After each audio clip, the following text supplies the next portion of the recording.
want to get clear on something because I've heard people talking on my podcast before about HRT Yeah. and women taking HRT because of menopause and things like that. Does HRT have testosterone in it? No. So typically when we say HRT, we're talking about estrogen and progesterone, typically. Yeah. And typically when we talk about TRT, testosterone replacement therapy, it's a little bit different. In a woman, there's something I call the triangle. And it's just basically estrogen, progesterone, and testosterone. Just simple. And if you have a woman who's deplete in estrogen, testosterone, and estrogen, progesterone, testosterone, and replace it, many of those women feel better, right? So many of them do. There are other hormones that are also important. I call it the outside circle: cortisol, thyroid, growth hormone. We look at those as well. And so I think those are also very important. And I tell them, we're gonna optimize your hormones, but we're gonna optimize your medical condition, but that is only 50% of the story. The other 50%, again, is diet, exercise, sleep, and stress reduction. And if you do your part, and I do my part, we're on fire. We're absolutely on fire, but you have to do your part. Same with men. I put you on the testosterone. I optimize your medical conditions. But you gotta exercise, you gotta eat right. Well, why aren't women being prescribed testosterone then? Right, because it's considered, well, in many countries, in Australia it's available, in the UK it was available, and many women are being prescribed testosterone. Okay. It's just off-label. It is the first time that I've seen someone, on my show anyway, really emphasize the point that testosterone isn't just for men, it's for women as well. And it can significantly improve their quality of life. Talking about testosterone, one of the big conversations that's rattling on the internet is about this decline in male testosterone over the last couple of years. What exactly is that decline, if you had to sort of quantify it?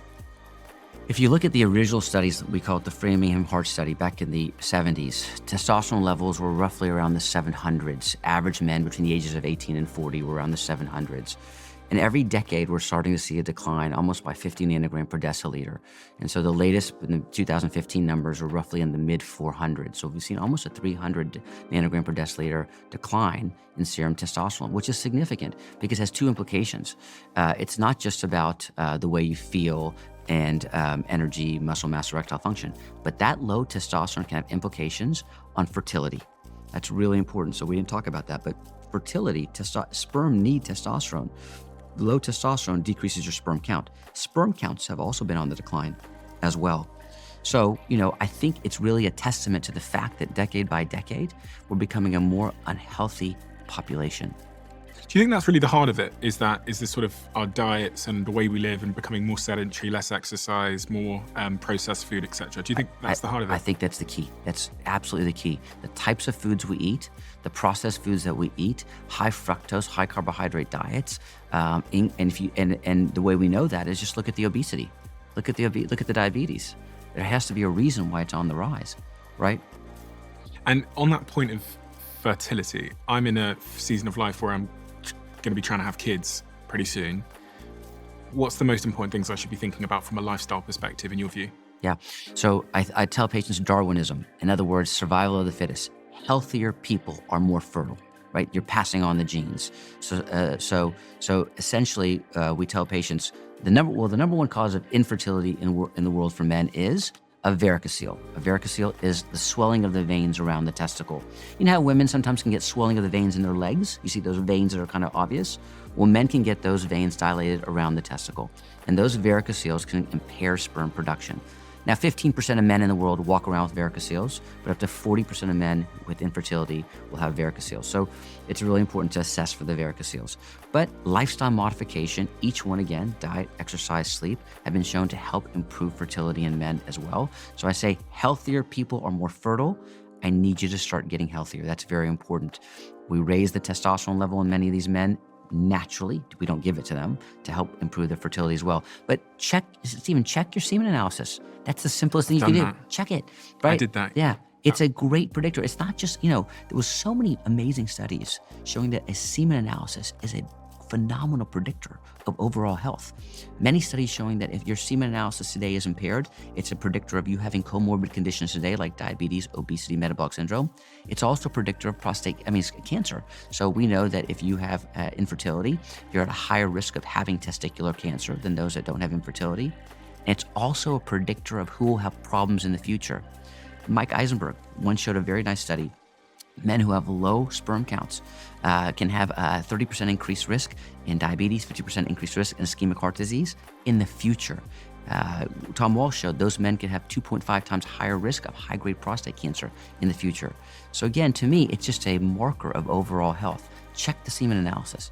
I did that, and I was actually, to be honest, I was really quite nervous about it, because as someone who's in my early 30s and wants to have kids, I was really scared that it would come back and say that like my sperm is dysfunctional, and I've got a huge amount of empathy and feelings for people that do those analyses and get bad results back. 15% of all couples in the world, 15% suffer from infertility. That's a lot.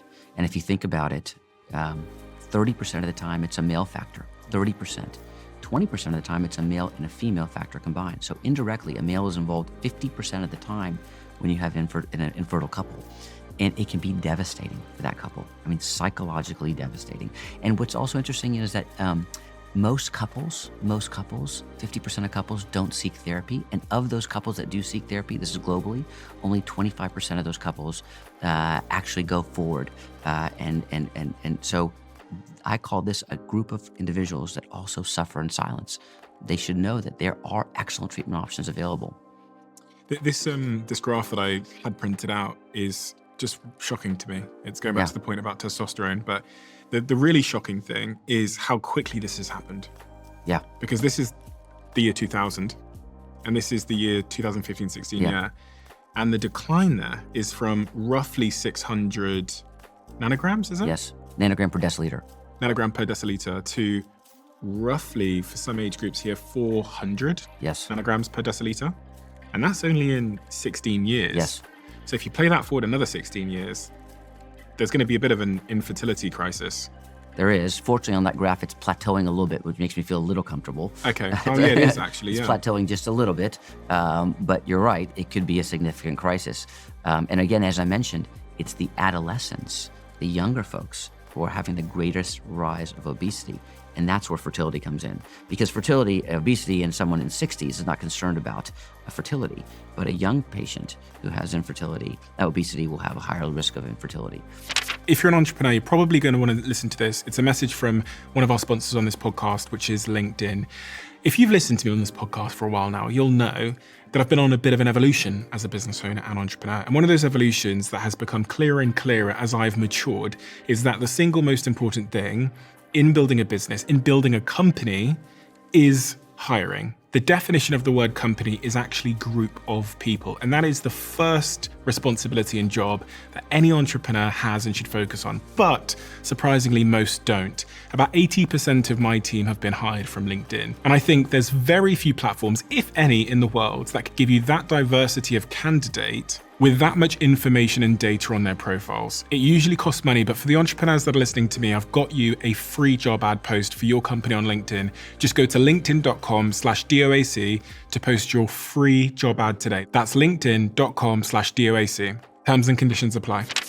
If me and my partner came to you and we said, listen, we've got sexual problems in the bedroom, what are the steps that the things you'd look at that we haven't focused on so much today? Is there anything in particular you'd say, okay, and I'm trying to stay away from being prescribed a pill, so I want to do anything natural I can before I get to that, and then we'll talk about some of the other more drastic measures one can take. So let's talk about natural things, because everyone wants to know about what's the natural things I can do. So when we talk about diet, there's certain diets that have been helpful to improve sexual function. For me, it's the Mediterranean diet. The Mediterranean diet is rich in whole grains, legumes, fruits, vegetables. And if you look at red meat and sweets, it's once a month. If you look at poultry, it's maybe once a week, but mainly fish. Those diets have typically been anti-inflammatory diets. Many studies have shown that that diet can significantly improve erectile function. And one study, the Medita trial, actually showed that it improves sexual function in men and women. So I'm a big believer in using the Mediterranean diet. When Esposito did her first trial, it was a prospective trial, 110 obese men. 55 men get a Mediterranean diet. 55 men don't get any intervention at all. She follows them prospectively for 2 years. What does she find? Not only a significant improvement in endothelial function, remember that lining of the blood vessel, but a significant improvement in erectile function in these men. No Viagra, no pills, nothing. Simply changing the diet improved the erectile function. And the same with sexual function in women. So that's an important one. The second is sleep. Let's talk about sleep. So studies show that if you're getting less than 6 hours of sleep a night, it significantly increases your risk for sexual dysfunction in men and women, right? Your ideal amount of sleep should be 7 to 8 hours. Now, let's say you say, well, that makes sense. Maybe I'm going to get sleep for 9 to 10 hours because the more sleep I get, the better my sexual function. But that's not true. It plateaus. So if I'm above 9 hours, it does not increase your ability or sexual function. So 7 to 8 hours of sleep a night, I need you to get. Third is I really need you to focus on exercise. So I published a very nice study looking at, it was a meta-analysis on how much exercise one needs and what type of exercise to actually improve erectile function. In this study, typically you need 160 minutes a week, so 40 minutes 4 times a week for a course of 6 months of moderate to severe exercise, vigorous exercise. And so most people can get 160 minutes in a week of exercise, but that's getting your heart rate up and doing the exercise. Significantly improved erectile function in men if you did that. And the more severe your ED was, the greater improvement you saw in erectile function strictly by exercise alone. No other intervention, Stephen, just exercise. So here you have a patient that now starts doing some exercise, starts sleeping better, starts changing the diet. It's all additive. You are now significantly improving erectile function just by lifestyle modification alone. Pretty profound that exercise can have such a big impact, isn't it? Is that the same for women? It is true because many of the things, so unfortunately, once again, the research we have in women is not close to what we have in men. But the MedEda trial was also in women. The sleep studies were also in women. And so these studies also show that sexual function can be improved with sleep and with diet. I think that men and women are not that different. I mean, if you see a significant improvement in a male sexual function with diet, exercise, sleep, you can also see it in women as well. Actually, there was a great study. This looked at 110 women, and they had coronary artery stenosis. They did angiograms on 110 women, and they showed that the greater her stenosis she had, the worse her sexual function. So the greater the blockage in her heart, the worse her sexual function. They put those women on a cardiac rehab program to actually improve their cardiac function. So a diet and exercise program. And those women that actually were through the program, 4-fold increase almost in their sexual function. Well, 400%. 4-fold. Yes, sorry, because we use a questionnaire called the FSFI, which is a questionnaire. So a significant improvement in sexual function just on improving cardiac function. So remember, cardiac function and sexual function are related, and it's bidirectional. You improve one, you improve the other. It's very important. We talked about this earlier. 40% of men in the world at 40 will suffer from erectile dysfunction. 40%? 40%. Jesus. 50% at 50. 60% at 60, 70 at 70, 80 at 80. You do the math. It essentially is a very prevalent condition. This condition is associated with increased cardiovascular events. It's the first sign of a heart attack. We talked about that. This condition is associated with 2.5 times more likely to be anxious, 3.5 times more likely to suffer from depression. And this condition is also associated with diabetes. In other words, men with ED, 2 times more likely to have undiagnosed diabetes. And yet, only 50% of men even talk about it because they're so embarrassed. So you show me another condition in the world that affects more men's lives, that's associated with more adverse conditions, and they're too embarrassed to speak about it. They suffer in silence. There's not another condition. There's not another condition, but yet we're embarrassed to discuss it. I used to give these lectures, and I would look out to the audience. I'd say, please raise your hand if you suffer from hypertension. And many people raise their hand, they have high blood pressure. I'd say, okay, please raise your hand if you suffer from sexual dysfunction. No hands go up. But statistically, you know that over 50% of those people had sexual dysfunction. So why is it okay to raise your hand if you have hypertension, but not okay to raise your hand if you have sexual dysfunction? It's got to stop. We have to destigmatize. It's okay to have sexual dysfunction. It's a common condition. It's curable. Why don't men raise their hands from a psychological standpoint? Why is that? I think they're embarrassed. Why? I think that historically sexual dysfunction looks as like a weakness. I'm not a man, less of a man. You know, you have hypertension, it doesn't mean you're less of a man, right? But they have this assumption that it's a weakness, less of a man. And I think that it's okay. You have to be comfortable saying that you have sexual dysfunction. There are amazing treatment options for sexual dysfunction, amazing, that work very, very well. You just have to raise your hand and let me know that you have it. I just want to make one other comment about diabetes. There was a study that came out of St. Louis looking at young men, 18 to 40 years old, and they were screening them for erectile dysfunction. And what they found was when those men came in for erectile dysfunction, 30% of those men had pre-diabetes or diabetes on that day, on the day they were being diagnosed, 30%. And I thought to myself, young men do not go get screened. I remember when I was 30 years old, I didn't go in for my annual blood pressure check and my annual sugar check. There's no way I'd get my glucose check. But if a young man gets erectile dysfunction, he is at my front door first thing tomorrow morning. They show up. It's the first thing they're gonna do because it's a very big condition to them and they wanna get treated.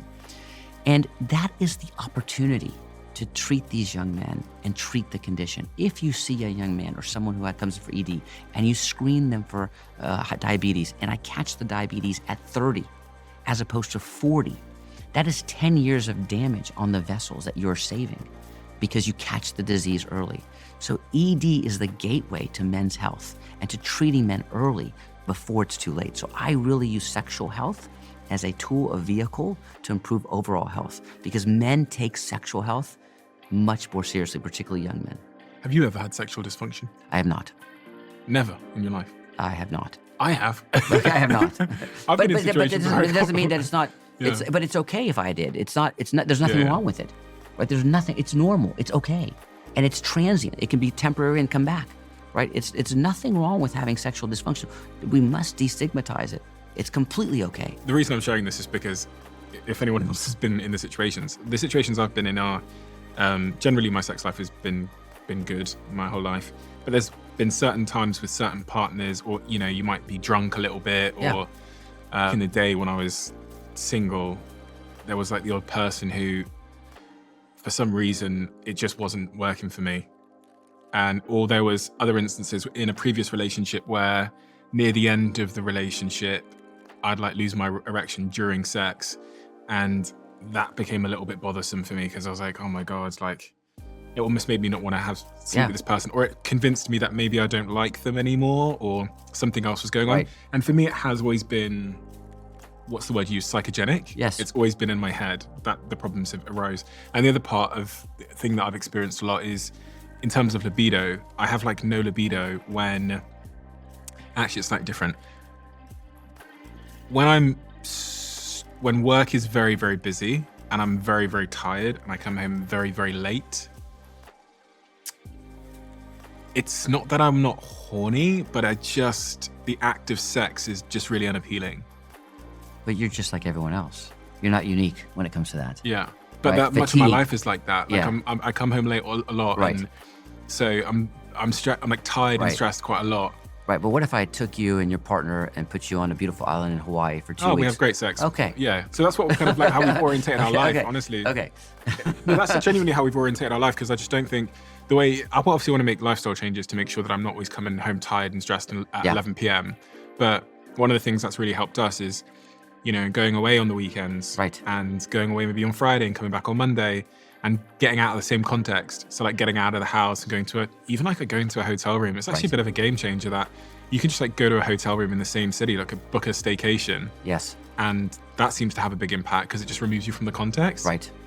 And then going away for the weekends, holidays and stuff. A lot of my friends say to me, they go, when they're struggling with their sex life, they just like book a local sort of staycation. Yeah. And I wonder why. I don't have kids, so I've not experienced the impact that kids can have Which on can have a libido. significant impact. Really? Right, because it increases your stress. Right, Right, okay. particularly for many times for the partner as well. So if you both are stressed because of the children, sex goes lower and lower on the totem pole. And underslept as well. Right. If you're not sleeping, Yeah. if you get having to wake Yes. up and be like, oh gosh. Right. Isn't there stats that say like when someone has a kid, their sex life like vanishes for 18 months or something? I'm not familiar I with really- that stat, but I I read believe it. something I that- believe it. I believe it. I read something about post having a kid, Yeah. libido, but also Yeah. just like sexual function. It makes sense. I see it Really? in couples. And particularly, many times it can take years for them to start engaging sexually because the stress is so high, particularly when they originally have the child. There was a British study done that found over 80% of women experience sexual problems 3 months postpartum, with nearly 2/3 still affected at 6 months, Yes. which is a lot of It's a lot of women. women, and that's Yeah. a significant amount of time. So, what about premature ejaculation? Let's talk about it. Very important. So sexual dysfunction, we've been talking about ED today, right? But there are many different types of sexual dysfunction. There's premature ejaculation, there's Peyronie's disease, there's delayed ejaculation. We're just focusing on one aspect. Premature ejaculation affects 30% of men globally. 30% of How men. do you define that? There's two ways to think about it. When they come in, you have to figure out, is this lifelong, going their whole life, or is this acquired? It's very important because it takes me down two different roads. If you say, look, I've never had premature ejaculation and yesterday it started, that's very different than if you come to me and say, my whole life I had premature ejaculation. And we now define premature ejaculation as having an ejaculation less than 2 minutes. It used to be 1 minute, less than 2 minutes. You have to have a loss of control, like I couldn't control it, and you have to be bothered by it. So if you tell me, Stephen, look, I ejaculate in 30 seconds and I'm happy. And I say, great, then we're done. You are content. You have to be bothered by the condition. The average ejaculatory time in the United States is 5.4 minutes on average, right? The average time for a woman to achieve orgasm is typically 13.4 minutes. So there's a big discrepancy here, as you can see, right? So 30% of men suffer, but we know that only a small percentage of these men, 9% of these men, will ever seek therapy. And it can be a significant problem in a relationship, and that needs to be addressed. Okay, so there's not like a time limit. It's not like, okay, if you're coming within 2 minutes, then you've got a problem. Well, let's say you're not bothered by it. Let's say you and your partner are completely satisfied with it. What's the problem? Oh, okay. What's the problem? And sometimes, if you think about acquired, means that typically we define it as 50% less than your normal time. So if you say, look, I typically used to ejaculate in 8 minutes, and now it's 4 minutes, and it's bothering me. I'd say, okay, that's an issue. So we talk, it's relative, what's comfortable for you. And some men will say, so I think that's very important to look at the definition. The treatment options are actually quite simple. One of the best treatment options is sex therapy, because we can train your mind, we can train you to delay that ejaculation. There's techniques, the start-stop technique, the squeeze technique, how we can delay it. No, but there is. But most men say, just give me a pill. I don't have the time for this. Just give me a pill. But there are ways to do it with sex therapy, which I think are fantastic. Sex therapy is a cure. The pill is just a Band-Aid, right? Sex therapy is a cure. But the pills that we use, the most commonly used pills, are antidepressants because they increase serotonin and make it harder to ejaculate. Well, that's what we want in this situation. We want to delay the ejaculation. So we can use antidepressants. They sometimes have to be taken daily, which work better. Or you may have to take it on demand. But if you take it on demand, 6 to 8 hours ahead of time. So you need some notice. But there's going to be significant side effects of taking antidepressants. Yeah, there are side effects of antidepressants. So I try to stay away from them. And the other ones I try to use are topical lidocaine sprays. Because if I decrease the sensitivity of the penis, you're more likely to be able to engage in sexual activity for a longer period of time. So those are commonly used. So sex therapy and sprays are very easy to use. You don't need a prescription for sprays, and they're commonly used. One thing that we have to talk about that's really important is the Traverse trial. It's really big. Everyone historically has always said that testosterone is dangerous. It causes prostate cancer, and it causes a heart attack and a stroke. And in 2015, there were some studies that suggested testosterone may cause a heart attack. Before 2015, all the studies suggested that there was no increased risk. So in the United States, they mandated that there be a large trial, 5,200 patients, 6 years long, strictly to decide, does testosterone increase the risk of a heart attack? So myself and 8 others designed the study, ran the study for 6 years, and we published it last year. It finally came out. And it showed that there was no significant increase in cardiovascular events, finally. But until that time, until that came out, many people said, I still believe that testosterone causes a heart attack. But when the Traverse trial came out, the largest randomized placebo-controlled trial ever published, we finally showed that giving testosterone did not increase the risk of a heart attack. In fact, the study also showed it did not increase the risk of prostate cancer. Many people are worried that testosterone causes prostate cancer, and no negative effect on urinary symptoms. So many people have thought that if I give testosterone, the urinary symptoms become worse. The study showed no worsening of urinary symptoms. So very important study. The Traverse trial finally came out. It's the largest trial in men ever published on testosterone. Will it reduce my lifespan? Low testosterone, I believe, will reduce your lifespan. I mean, taking like testosterone injections and stuff. Sometimes I think about again, I don't really know what I'm talking about here, but I think about athletes taking steroids. Different. Okay. Those athletes are taking supraphysiologic steroids. So the normal range is typically 300 to 1,000 is the normal range. And they will take testosterone levels to much higher, 2,000, 2,500. Okay. And there's a reason for that. There's something called a plateau effect. So if you take testosterone and you have better libido, you intuitively would think, if I take more testosterone, I'll feel even better libido. But that's not true. There's a certain point at which it plateaus. So the more you take, you've already hit an on-off button, you've hit it, you're done. The exception is muscle. The more testosterone your body sees, the more it upregulates androgen receptors in the muscle, and you put on more muscle. So bodybuilders are addicted to higher levels of testosterone, but they're also taking other off-label medications, Anavar, Deca, Winstrol. They're taking other medications, and those testosterone formulations have a lower androgenic ratio. Androgenic means facial hair, acne. They're more anabolic. So it's very different than what you're taking. You're simply, or what you would be taking, is just all you're trying to do is take a medication that you had before and put yourself back into the normal range. Nothing fancy. So the more I've learned about testosterone, the more I've started to think that maybe when I've had my kids and I'm done having kids, and maybe I'm 45, I should consider it, providing that my levels are low. And you're symptomatic.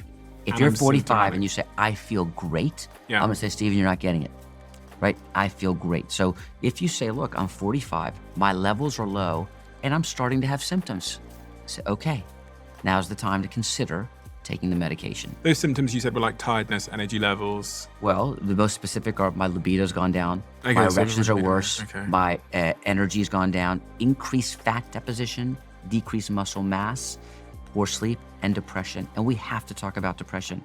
So early on in my career, I conducted a very large trial looking at depression and testosterone. And we had almost 850 patients. And we showed that men with low testosterone levels were much more likely to suffer from depression. Almost 92% of those men with low testosterone had some degree of depression. And when we treated, 17% of those men actually had severe depression. We treated these men for 1 year with testosterone supplementation, and that 17% dropped down to 2%. Now, I'm not advocating to treat major depressive disorder with testosterone, but what I am advocating for is to at least check a testosterone level in men who are depressed, because it can help them. In fact, in our study, even the men who are on an antidepressant, like say Prozac, we put them on testosterone, those men also saw significant improvements in depression. So maybe some synergy between testosterone and what we call SSRIs. So again, it's very important to check a testosterone level in men who suffer from depression. You wrote a book called Recoupling. Yes. A couple's 4-step guide to greater intimacy Yes. and better sex. Yes. What are the 4 steps in this book? And you wrote this alongside Over 10 years ago, yes. So I wrote it with a sex therapist. She's an amazing sex therapist. Her name is Mary Jo Rapini. And we decided to write a book together to really help couples get through. So the 4 steps really are, number one, foremost, communication.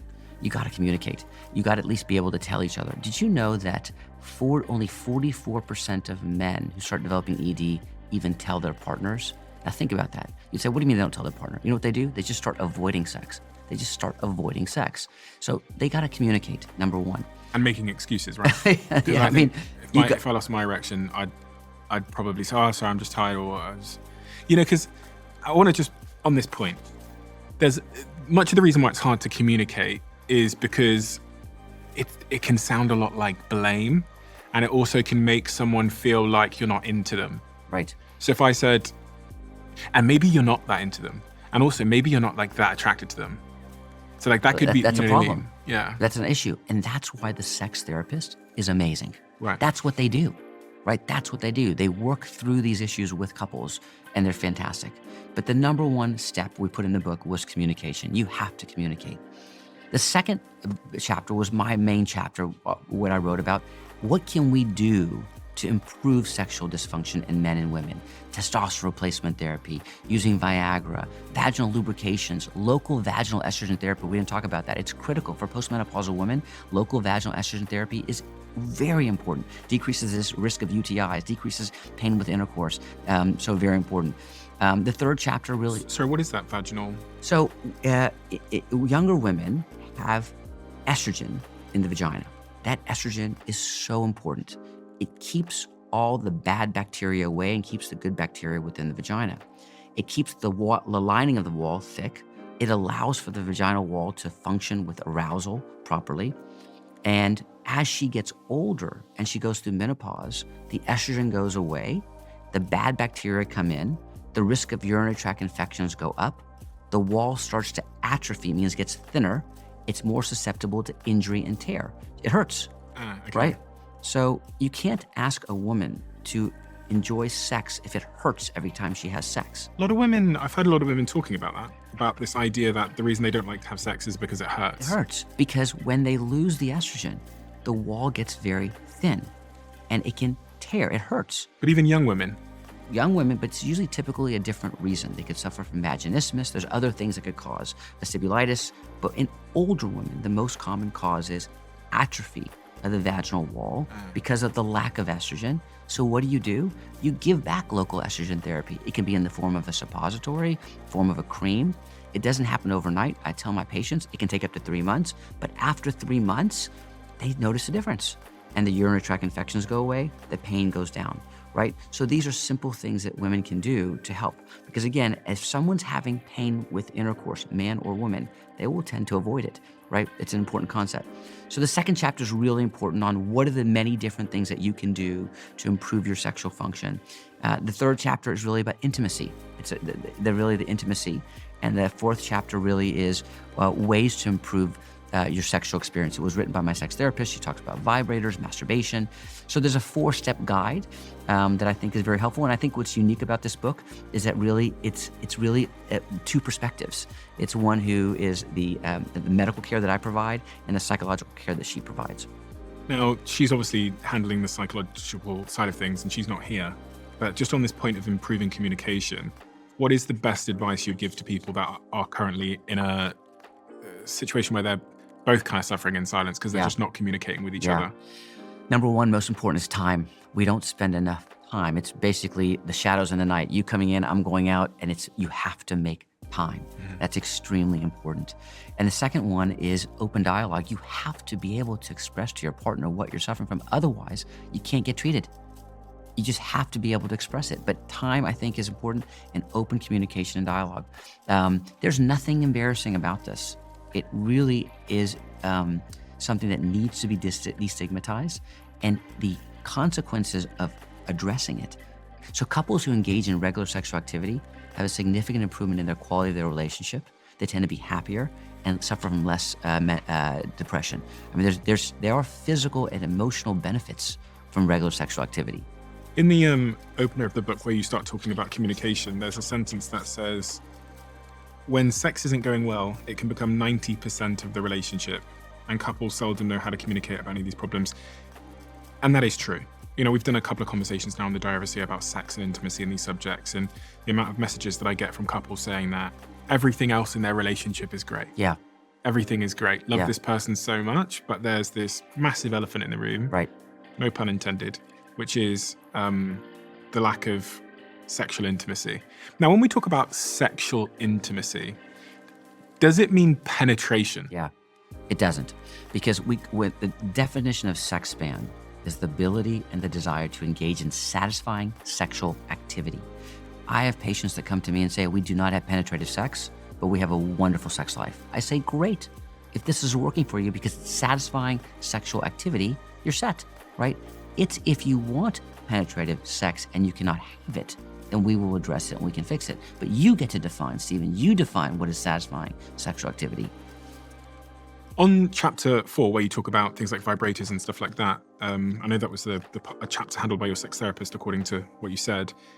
Is there any risk that using vibrators or other toys and tools will impact normal intimacy without vibrators? Like, is there any studies that say, okay, you get desensitized to the real thing if you start using a vibrator? Yeah, I've seen the opposite. I've seen the studies showing that vibrators and these kinds of toys can actually enhance the ability of the relationship, so that you can, because you're communicating as you're doing it, right?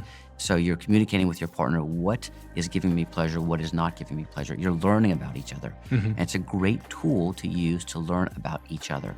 So when you're engaging in sexual activity, you're more aware. I think it was a game changer for me. I'm going to be honest. I think like just having other things. Do you know why? It's a game changer? And I'm not just talking about vibrators. I'm talking about all toys in the bedroom, whether it's like dice or handcuffs or whether it's something else, a blindfold. Is just because novelty, doing new things, for me is so critical as it relates to being excited sexually. And there's only so many things you can do. There's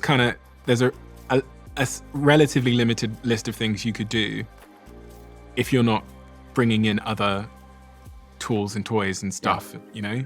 So I think that for me, it actually has helped me to prolong the novelty of my sexual relationship in a way that nobody told me about before. Yeah. Because I think as a guy especially, I think you kind of think that toys are something your partner buys for herself maybe. Yeah. Something she uses for herself. And now I think, if anything, I'm the instigator of using other things. Yeah, that's chapter 4. I mean, and we prescribe vibrators for men. We use something called Viborect. It helps with men with delayed orgasmia. These toys can be very helpful in a relationship. I think she prefers the toys to me personally, but that's another conversation for another time.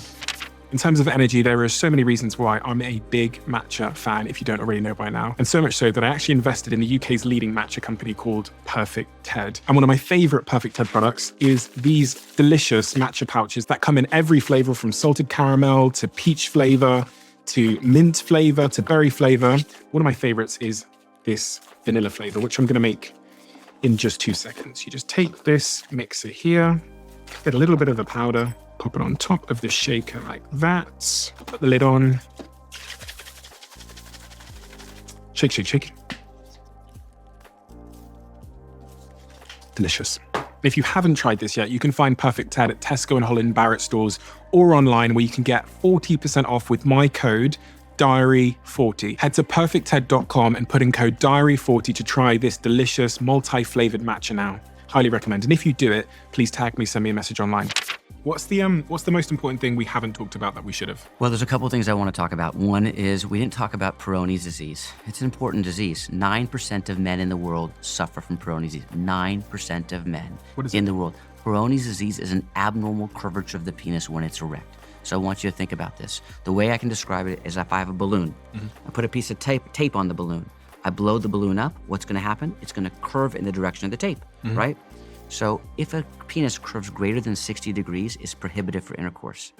These men many of these men suffer from severe depression. It's disfigurement. It's disfigurement of the penis, right? So think about it. 9% of men in the world suffer from this condition, and most men have never even heard of what Peyronie's disease is. And essentially, in the US, we have now one FDA-approved treatment for this. It's an injection called collagenase, where we can put an injection into the rock plaque and break it up. There are surgeries that we can do to make the penis straight again. But again, it's very important to realize that patients who have Peyronie's disease are also suffering in silence. They don't know where to get the treatment. And there are many good treatment options, whether it be surgical or medical, to solve this condition. So, my whole takeaway from this is that I know that millions of people right now, men and women, are suffering from sexual dysfunction. I know they're silent and they're not saying a word because they don't know where to go. They don't know what to do. But they have to realize that there are excellent treatment options available, and they should seek therapy. They're not suffering alone. What else? I want you to think about sexual dysfunction as no longer a Band-Aid. We are not looking for Viagra. We are looking for a cure. We want a cure for ED. And a cure for ED could be based on many things, as I mentioned earlier: diet, exercise, sleep, stress. We've also moved into a new generation of regenerative therapies in my field: stem cells, PRP, shockwave therapy. Now we're starting to look at radiofrequency in our laboratory. We're looking at hyperbaric oxygen. Men are looking for ways to cure this condition. They no longer want to take a pill to solve the problem. And so I think that's very important. And many of these new therapies are promising. I think shockwave therapy is very promising, where we have a device that delivers shocks to the penile tissue. We've been doing this. It's like... I got like goosebumps when you said that. Well, but I'll tell you, we've been doing it now for 5 years, and it was invented in 2010. It's actually quite brilliant. If I take your finger and I take a hammer and I hit your finger multiple times, what do you think your finger's gonna do? Your finger's gonna start bringing in new blood vessels and new ways to heal your finger. So before urology, the cardiologists have been doing it for the heart for many years, and they would shock the heart many times and you would see new blood vessels form. It's called neoangiogenesis. Orthopedic surgeons have been doing it for a long period of time. In terms of injury, in terms of healing injury, they'd use shockwave therapy. We are new to the game, but what we see is when you give these shocks, it can potentially improve the blood flow and sexual function in men. And I think the new era could potentially be hyperbaric oxygen therapy and also radiofrequency. Radiofrequency is a way to increase heat within the tissue and improve sexual function as well. So again, I think what you're gonna see 5 to 10 years as we move forward is new ways to cure erectile dysfunction, stem cells, potentially have some promise as well. But patients don't want a pill anymore.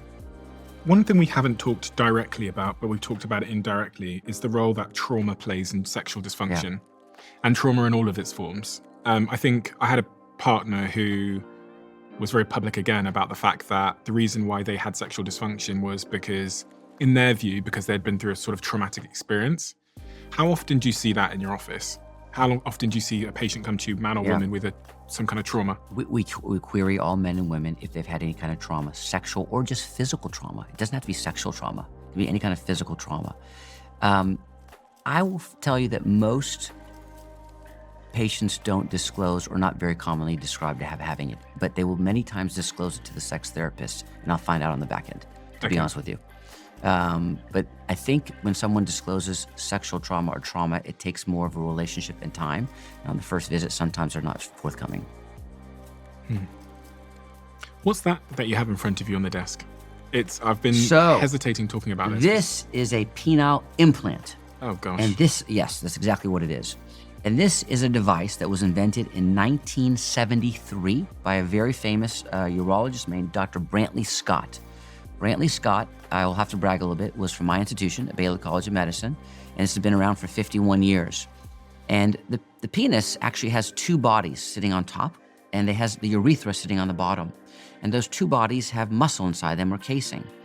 And what this device is, the surgery that I perform quite often, where we put these balloons or cylinders into those two bodies and fill them up. There's a small pump that goes into the scrotum, and there's a small reservoir that just holds water, normal saline, that goes behind the pubic bone, typically. When a man squeezes this, he starts filling up these cylinders with water, and it gives him a very rigid, very good erection. When he finishes engaging in sexual activity, he'll press this button here, and it will actually release, and all the fluid will come out of the penile bodies and go back into that reservoir. So theoretically, anyone who's willing to have this surgery, we can cure ED, but it's a surgery. And what's the consequence and cost of that in terms of sexual experience? So monetary costs, I would say that in the US, Medicare covers this product. So that's actually quite good. In terms of pleasure, and men report no significant decline in pleasure. If you look at overall satisfaction, it's greater than 92% for patient and partner with the penile prosthesis. So it is a very, it's a game changer. It really is a game changer. Most patients have never heard of it, or most people have never heard of this penile prosthesis. But let's be honest. If you had a bad shoulder, you'd get a prosthetic. If you had a bad hip, you get a prosthetic. It's a prosthetic that fixes an organ. And Stephen, the satisfaction rate is extremely high. But I'll tell you something, you owe me something, because when I brought this on the plane and I went through security, they made me pull this out and explain what this was, and nobody had heard of it. No one had seen this. Did they believe you? Yeah, well, I had to explain it, and I had to pump it up and show them, and but I had a little bit of an audience. But yes, but I will tell you this: this is something that really has revolutionized the way we treat men for erectile dysfunction. But this is surely like a last-ditch attempt. It is, because it is a last-ditch attempt. Because if I take it out, no other treatments will ever work again. Oh, really? It's the end, right? So if I take it out, no other treatments will work again. So I want you to try every single option before we come to this. What situation does someone have to be in for you to insert this into their penis? So remember when I told you that 40% of men at 40, 50% at 50, and most patients will take Viagra, but I told you Viagra's not a cure, it's a Band-Aid. So what's gonna happen? That Viagra is just like that pain pill. And that pain pill eventually is gonna happen is you can't walk. Well, the same thing happens with ED. Eventually, the meds stop working. Right. So once the meds stop working, and then the second level, we use something called penile injections. Some men will use penile injections. Once you've tried everything and nothing works, what are you gonna do?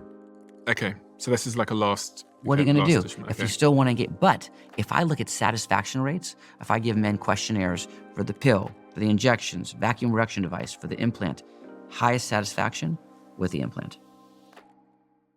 At what point? What do you mean? How satisfied? From their starting point to... Right, Because if I'm starting at a point where I'm completely unable to get an erection... Right. If anyone helps me get that thing up, my satisfaction is going to be really high. Right, but let's say you have an erection with a pill You get an erection with an injection, you get an erection with a vacuum, and you get an erection with this. All four, over time gave you an erection. Which gave you the best erection and which one were you most satisfied with? This will win. That's crazy. And can you still ejaculate with this? Yes, no issues. Gosh. No. I mean, again, I have tremendous sympathy because it ruins people's lives, right? It does. If you can't perform in that way, and it destroys your relationships, and relationships are like the essence of life. So, but essentially, you're taking someone who can't have sex who can now have sex again. And some would argue that they can have sex whenever they want, as long as they want, with this device, right? It only goes down when you tell it to go down. Dr. Mo, we have a closing tradition on this podcast where the last guest leaves a question for the next guest, not knowing who they're going to be leaving it for. Yeah. And the question that has been left for you No. is, have you ever experienced anything that you cannot explain from a position of rational materialism? I mean, I think so many things in science that we can't explain. So many things that are idiopathic that I have no explanation for. For example, for fertility, which is something we talked about, 40% of men who come to me, our explanation is no explanation. We don't know why you're infertile, right? So obviously that's very uncomfortable for many patients to hear that. But many things in science, I have no explanation for. And many things that I do have an explanation for, we find out 10 years later we're wrong. So I think that's what comes to mind. What about any personal experiences at all in your life? Spiritual, religious? Yeah, I'm very spiritual. I'm very religious. Sometimes death. It's hard to explain, hard to understand. Why? It's real. I see it every day. We see it, what we do at work. I see it personally in my own life. My father passed away at an early age from idiopathic pulmonary fibrosis. It's a condition where your lungs start to scar. It's probably the worst condition you could ask for. And he had to have a lung transplant at 70, so he was pretty young. And he retired at 69, and said, and he worked very hard. He was a general surgeon, a solo practice. And he said, one day I'll enjoy. And then at 69, he retires. He's ready to enjoy. At 70, gets idiopathic pulmonary fibrosis. At 70, gets a lung transplant and lives for 5 years with someone else's lungs, which is pretty tough. And his one message was, don't wait till the end, enjoy the ride. I wish I'd enjoyed the ride, because waiting to the end, sometimes there may be no end. And by that, I interpreted that to mean that he'd worked his whole life very, very hard. Extremely hard. And he sort of delayed the gratification to a point that Right. It didn't really come necessarily. He thought it would come at 70, and he'd enjoy the last 15 years and enjoy. But at 69, he got idiopathic pulmonary fibrosis. At 70, he got a lung transplant. And at 75, he passed away. And I think that if anything I learned was, don't wait to the end, enjoy the ride. Are you doing that? I am. Every second I can. And how do you do that sort of practically when you're so busy?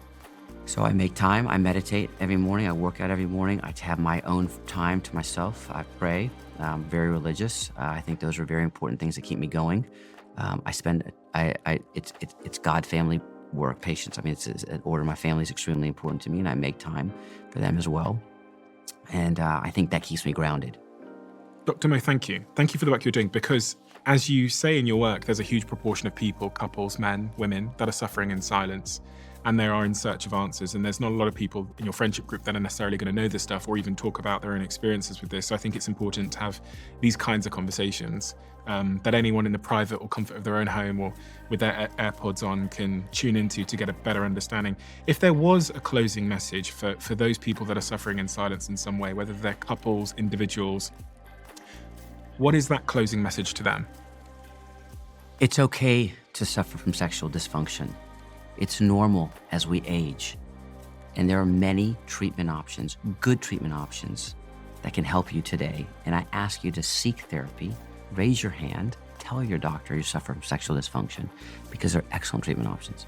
And if people want to learn more about you and your work, where's the best place for them to find you? Well, it's my website, drmohitkhera.com, and sexpanhealth.com. I have sexpanhealth.com, where you can learn all the different ways to improve lifestyle modification.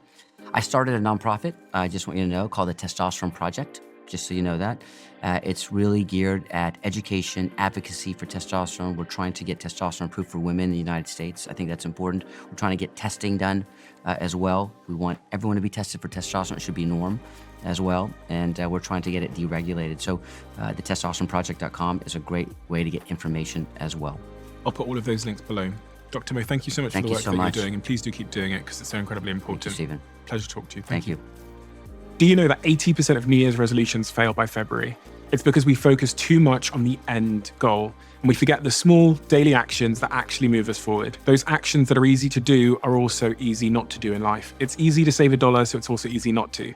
Making one small improvement each day, one tiny step in the right direction, has a big difference over time. And that is the 1% mindset, which is why we created the 1% Diary, a 90-day journal designed to help you stay consistent and focus on the small wins and make real progress over time. It also gives you access to the 1% community, a space where you can stay accountable, motivated, inspired, along with many others on the same journey. We launched the 1% Diary in November and it sold out. So now we're doing a second drop. Join the waitlist at thediary.com and you'll be the first to know as soon as it's back in stock. I'll put the link below.